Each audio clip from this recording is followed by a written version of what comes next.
आचार्य श्री जी के चरणों में नमोस्तु नमोस्तु नमोस्तु। आचार्य श्री पढ़ा भी और देखने में भी आता है कि अंधेरे में छाया, बुढ़ापे में काया और अंत समय में माया साथ नहीं देती। इसके लिए आपका मार्गदर्शन। इसके लिए क्या मार्गदर्शन?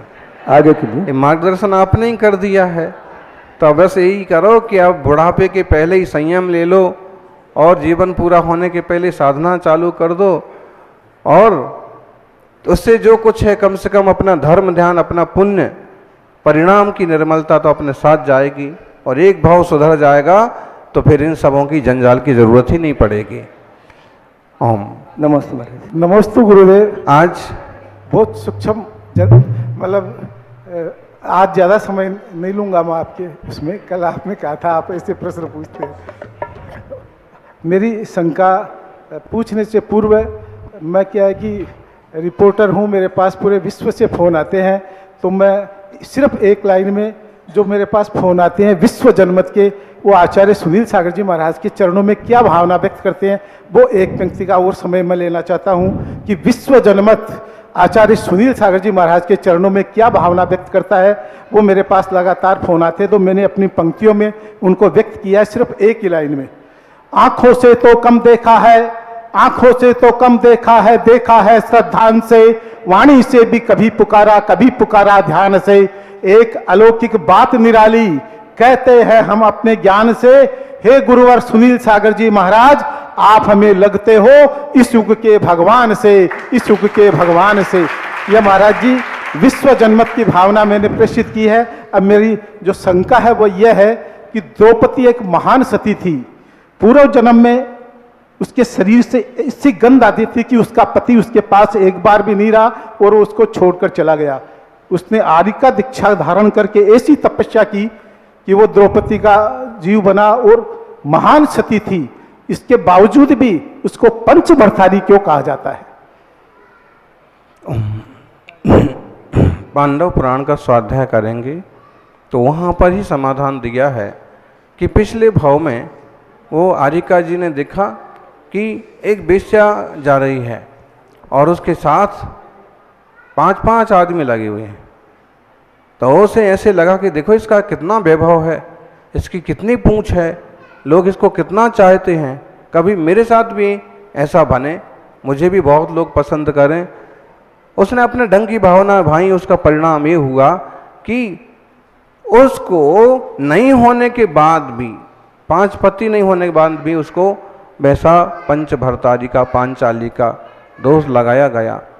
तो जो परिणाम कितने खतरनाक होते हैं कि आप अगर ऐसी भावनाएं भी करते हैं तो वो कहीं ना कहीं आपको उलझा देती हैं। आज फादर्स डे भी है और पिता की बहुत बड़ी भूमिका होती है।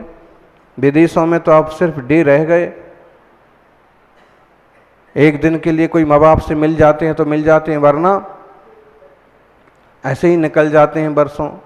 आज अशोक जी भी चर्चा कर रहे थे कि बोले 17-18 के होते होते तो बेटे जो हैं माँ बाप से बहुत दूर निकल जाते हैं और कई बार तो वो मिलते ही नहीं हैं, और फिर पोते पोतियों को तो पता ही नहीं होता है विदेशों में कि हमारी दादा नाना कौन हैं। तो इसलिए विदेशों में डे मना लेते हैं कि चलो साल 2-4 साल में एक आध बार तो हमारे लिए तो हमेशा मातृदेवो भव, पितृदेवो भव, गुरु देवो भव, अतिथि देवो भव, इन सूत्रों को स्मरण रखें और अपने माता पिता बड़े बुजुर्गों का पूरी शिद्दत के साथ ईमानदारी से सम्मान करें, उनकी शिक्षाओं को सुनें समझें, उनके कहे मार्ग से चलें। तो निश्चित रूप से पिता की जो चिंता होती है कि बेटा मेरे से ज़्यादा मजबूत बन के उभरे, ऊंचाइयां हासिल करे, जिंदगी निष्कंटक निष्कलंक हो, और उनकी उन चिंताओं के हिसाब से चलेंगे तो आप ज़्यादा हासिल करेंगे। ओम। नमस्ते आचार्य श्री। आचार्य श्री, मेरी जिज्ञासा ये है कि अपना पुण्य कैसे बढ़ाए और पुण्य बढ़ाने के लिए हमें क्या करना चाहिए?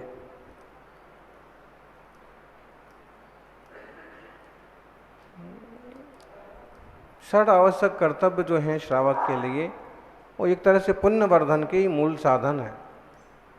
तत्व ज्ञान हो, मोक्ष मार्ग की रुचि हो, और फिर उसमें देवशास्त्र गुरु का जो सानिध्य है, जो गुरुजनों की आराधना है, वो भी एक तरह से पुण्य बढ़ाने का साधन है, तीर्थ यात्रा है, स्वाध्याय है। तो अपना पुण्य बढ़ाएं, साधना बढ़ाएं। हम नमस्ते आचार्य श्री। नमोस्तु आचार्य श्री। मेरा प्रश्न मेरे 3 छोटे प्रश्न हैं, जिसमें से पहला एक प्रश्न ये है कि जैसे हम माला गिनते हैं तो एक तो हम जो मोतियों की माला होती है उससे गिनते हैं, और एक हाथ से माला गिनते हैं। तो जैसे कोई स्पेशल अनुष्ठान या फिर जाप का समय होता है तो उसमें हम अलग अलग रंग की मालाओं से जाप करते हैं। तो हाथ से माला गिनने में और जो फिजिकल माला होती है उससे गिनने में क्या डिफरेंस होता है और किसका क्या फल होता है महाराज जी? अलग अलग तरह की आराधना के लिए गृहस्थ लोग अलग अलग तरह के कपड़े पहनते हैं, अलग अलग तरह की माला फेरते हैं, अलग अलग तरह के द्रव्य से पूजा करते हैं। ये उनकी अपनी मान्यता भी है और उसके पीछे एक लॉजिक भी है।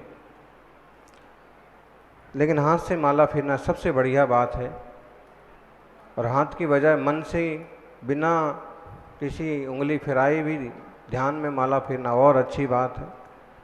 लेकिन जिनको ऐसी स्थिरता नहीं बनती है वो किसी भी तरह की माला से जाप करें, लेकिन मिट्टी से, लकड़ी से, इस तरह से जाप करना मना किया है। तो कोई भी अच्छी धातु की माला हो या धागा की माला हो, उससे जाप करना चाहिए। और मेरा दूसरा प्रश्न यह था महाराज जी कि जैसे जम्बूद्वीप के अंदर एक भरत क्षेत्र है, दूसरा ऐरावत क्षेत्र है, जहाँ पे अभी पंचम काल चल रहा है। तो ऐसे ही जो आगे के जो 2.5 द्वीप है, जिनमें जम्बूद्वीप जैसे अगले द्वीपों में भी दुगुने हो गए, और उसमें भी ऐसे तो जो जम्बूद्वीप और ऐरावत क्षेत्र की जो भरत क्षेत्र और ऐरावत क्षेत्र की जो समय अभी यहाँ पे चल रहा है जम्बूद्वीप में, वैसा ही वहाँ पे पुष्करार्ध द्वीप में और दूसरे द्वीप में भी ऐसा ही समय चल रहा होगा, पंचम काल। जैसे काल परिवर्तन यहाँ होता है वैसे ही वहाँ होता है, लगभग इसी समय में ही होता है। ओम। और एक कि जैसे महाराज जी किसी मंदिर में हम जाते हैं तो देवी देवताओं की मूर्ति विराजमान होती है, तो कहीं पे 3 क्षेत्रपाल जी की जैसे मूर्ति विराजमान है, एक यहाँ पे, एक यहाँ पे, एक यहाँ पे। तो वहाँ पे फिर 3 अलग अलग क्षेत्रपाल जी होंगे कि एक ही क्षेत्रपाल होंगे? क्षेत्रपाल तो कितने भी हो सकते हैं। अब यहीं देख लो आप, गांव में कम से कम 10-15 क्षेत्रपाल तो मिल ही जाएंगे। सबका अपना इलाका बटाका हुआ रहता है। कई बार एक ही मंदिर में 3-4 क्षेत्रपाल मिल जाएंगे, वो कहेंगे मेरे से क्यों नहीं पूछा, वो कहेंगे मेरे से क्यों नहीं पूछा। तो वास्तव में विधि तो ये कहती है सूर्य देवी, सुध देवी, तो वहाँ पर जो स्थापना वगैरह है, जो इस तरह की मान्यता वाले मंदिर हैं, वहाँ पर एक ही होना चाहिए, या फिर एक ही वेदी पर उनकी कोई पुरानी रचना है जिसमें 5 रूप हैं, 3 रूप हैं, या फिर बड़ा रूप है या छोटा रूप है, जो भी है। तो ऐसे बाकी एक इधर एक इधर एक इधर, ऐसे सब तरफ पुलिस वालों की तरह 3-4 जने बिठा दिए, इससे कोई ज़रूरत नहीं है। और जो विधि है, जो व्यवस्था है मान्यता की पूर्ति के लिए, एक जगह कहीं भी एक ठीक ठाक, बल्कि उनके आकार वाली प्रतिमा ही, सात्विक आकार वाली प्रतिमा ही रखें, उतना ही ठीक है। ज़्यादा करना भी ठीक नहीं है। 4-5 रख दिए और तुम मान्यता मांगने गए कुछ, तो वो सोचेंगे कि ये चले जाएंगे, वो सोचेंगे कि ये हेल्प के लिए ये चले जाएंगे, अगले वाले सोचेंगे भाई ये 2 जनों से कह दी इसने तो उनमें से कोई चले जाएंगे। मालूम पड़ा कि एक भी नहीं है और तुम्हारे सारे के सारे काम। इसलिए ज़्यादा माथाफोड़ी करने की बजाय भगवान जिनेश्वर की आराधना करिए। ओम। नमस्ते महाराज जी।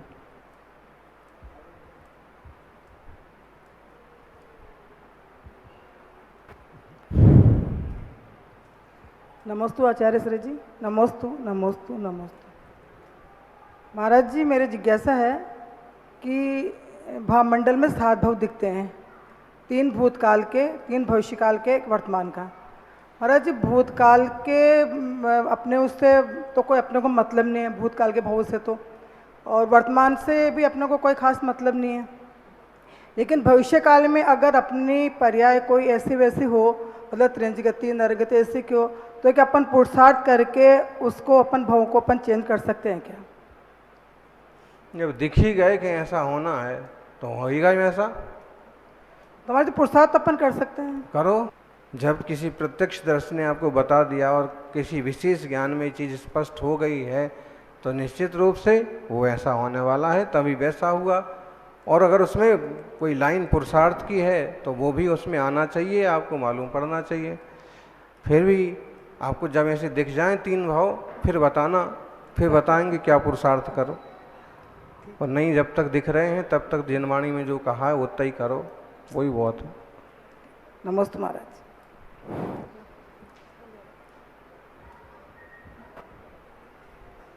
नमोस्तु भगवान, नमोस्तु भगवान। गुरुदेव, आज बकरा ईद पर हजारों मूक जीवों की निर्मम हत्या हुई। हम श्रावक जन तो चाहकर भी हत्याओं को रोक नहीं सकते, और हमारे गुरुदेव ने तो हत्याओं से व्यतीत होकर आज उपवास की साधना की है। हम सभी श्रावकों को उन सभी आत्माओं की शांति के लिए क्या करना चाहिए? नमोस्तु भगवान। शांति विधान के लिए हमने कहा, कई सारे लोगों ने शांति विधान किया भी, कई लोग नहीं करे। करना चाहिए। एक नमोकार की जाप हो, एक ओम ह्रीम अरहमस्या उषा मंत्र की जाप हो, ओम ह्रीम अरहमस्या उषा नमः सर्वस्या सर्वविघ्न शांतिम कुरु कुरु स्वाहा, ऐसी जाप हो।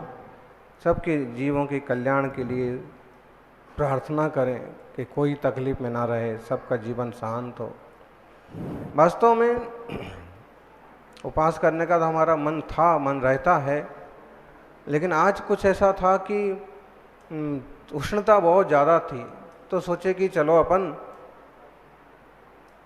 चलते हैं। फिर उसमें विधि भी जोड़ दी कि चल ही रहे तो ऐसे कोई विधि रखो कि ना मिले तो भी उपास का उपास हो जाए। और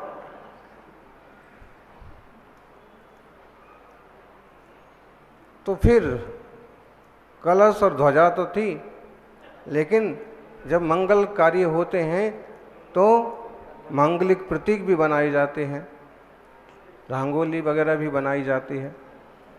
जो भी है, फिर भी हमारा लगभग कई साल हो गए कि इस दिन जो है अंदाज लग जाए तो हम अन्न जल वगैरह छोड़ देते हैं। और इस तरह से देखें तो अगर कोई नेता करता तो मीडिया में खबर बनती 48 घंटे के लिए जीव घात, जीवों की शांति के लिए उपवास किया, अनशन किया, तप किया, मौन रखा। लेकिन ये तो एक प्रार्थना है और सबका मंगल हो, ये भावना है। ओम। गुरुदेव, सभी श्रावकों को तो आज कुछ ना कुछ जाप की माला का बताया ना। तो अभी आप लोग शाम को, रात को बैठ के जाप करें या आधे घंटे का सामूहिक कहीं पाठ कर लें, आरती के बाद, चालीसा के बाद। नमोस्तु नमोस्तु। लेकिन लोगों की दुष्टता तो देखो, ऐसे नीचता पर कि मतलब प्राणी को प्राणी नहीं समझते हैं, जीव को जीव नहीं समझते हैं। बरसों महीनों जिनका पालन किया उन पर ही छुरी चलाते हैं। किस टाइप की। अच्छा, उनमें भी एकाध ऐसा भी निकलता है जो लोगों को मतलब ऐसा नहीं करता है, उसे वेट फील भी होता है, लेकिन सबके साथ में उसे भी लगा रहना पड़ता है। विचित्र है संसार। यही सब वैराग्य में निमित्त बन जाते हैं। नेमिनाथ भगवान को तो पशुओं का निरोध किया था, उसी से वैराग्य हो गया और सब त्याग के मुनि बन के तप किया। ओम। अभी पापों की कुर्बानी करना चाहिए, विकारों की कुर्बानी करना चाहिए। सबसे प्यारा क्या है? ये है कि सबसे प्यारी चीज़ की कुर्बानी करो। देखा जाए तो इंसान को अपने बेटे से भी ज़्यादा प्यारा अपना व्यसन होता है। कई लोग अपने व्यसन की पूर्ति के लिए घरवाली को मार देते हैं, उसका मंगलसूत्र छीन लेते हैं, बेटों को बेच देते हैं। तो सबसे प्यारी चीज़ देखा जाए तो इंसान की है उसकी अपनी बुरी आदतें या व्यसन या कोई हरकतें। त्याग तो उनका करना चाहिए था, कर क्या बैठे, और उसको एक वो खतरनाक और रूप दे दिया पूरी दुनिया भर में, गजब कर दिया। ओम। आचार्य श्री के श्री चरणों में नमोस्तु नमोस्तु नमोस्तु। आचार्य श्री, सम्मेद शिखर जी में 25 टोके हैं। 2650 साल पूर्व पार्श्वनाथ भगवान वहाँ से मोक्ष गए थे, ये तो सभी को पता है। लेकिन बाकी भगवंत लाखों वर्ष करीब पूर्व मोक्ष में चले गए थे, तो ये कैसे मालूम पड़ा कि फलाने तीर्थंकर भगवान वहीं से मोक्ष गए हैं?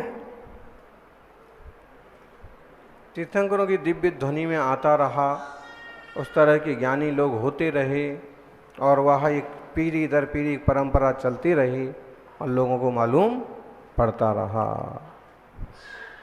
चिन्ह बने रहे, उन चिन्हों से मालूम पड़ा। आज भी किसी गांव से मंदिर उठ जाए तो भी उसका चिन्ह तो बना रहता है। कहीं कोई इस तरह की बातों से अपन समझ सकते हैं। ओम। नमोस्तु आचार्य श्री। जिनेन्द्र जैन हनुमानगढ़ से। कर्मबंध का समय से क्या संबंध होता है? क्या चतुर्थ काल और पंचम काल में पुण्य और पाप बंध बंधने की समय सीमा में फर्क होता है? मन वचन काय के योग से कर्म का आश्रय होता है। काय वांग मनः कर्म योगः स आश्रवः शुभा पुण्यस्य शुभा पापस्य स कषाय कषायो सांप्राय क्रिया पथयो। तीव्र मंद ज्ञाता ज्ञात भावाधिकरण वीर विशेषेभ्य तद विशेषाः। तत्वार्थ सूत्र के 6वें अध्याय में कर्मबंध आश्रव संबंधी जबरदस्त चर्चा पढ़ने को मिलेगी। चौथे काल में भी कर्म बंद होता था, पंचम काल में भी होता है, छठे में भी होगा। मन वचन काय की जैसी तारतम्यता होगी उस हिसाब से पुण्य और पापों का बंद हो जाएगा। ये जरूर है कि उस समय विशेष संगनन होता था, विशेष विशुद्धि होती थी, तो विशेष रूप से पुण्य आदि का आश्रय हो सकता है। पाप भी बंधे तो बहुत खतरनाक ढंग से 7वें नरक तक की आयु बन सकती है। इस काल में 7वें नरक जैसी आयु भी नहीं बनती है और मोक्ष जैसी व्यवस्था भी नहीं बनती है। तो काल का द्रव्य क्षेत्र काल और भाव का असर कर्म आदि व्यवस्था पर पड़ता है। फिर भी अच्छा अवसर है कर्मकांड जैसे ग्रंथों से कर्म सिद्धांत को अच्छे से समझ करके आत्मकल्याण करें। ओम।